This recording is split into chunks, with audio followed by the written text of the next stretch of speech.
అలనాటి భారతదేశంలో ప్రజలు తమకు ఉన్నంతలో హాయిగా జీవించేవాళ్లు. పెద్ద పెద్ద సౌకర్యాలు విలాసాలు లేవు, కానీ అందుబాటులో ఉన్నవాటితోనే ప్రశాంతంగా జీవనాన్ని కొనసాగించేవాళ్లు. ఆదాయం తక్కువైతే అంతటితోనే సర్దుకునేవాళ్లు. ఊరకే వృధా చేయడం ఉండేది కాదు.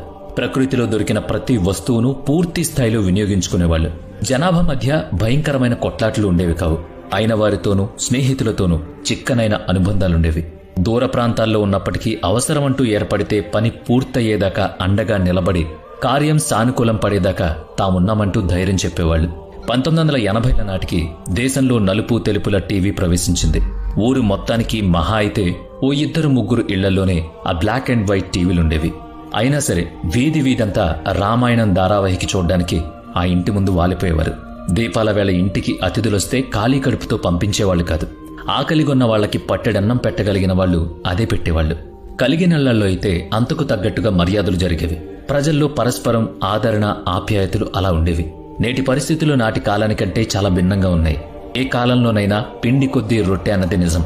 కాకుంటే ఈనాటి పరిస్థితుల్లాగా ఆనాడు మరీ వేగిరపాటు ఉండేది కాదని మాత్రం చెప్పుకోవచ్చు.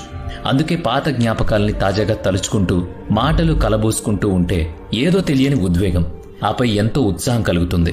వింటేజ్ కార్లు, vintage food, vintage clothing, vintage houses, ఇలా ప్రతిదీ పాతకాలపు వస్తువులతో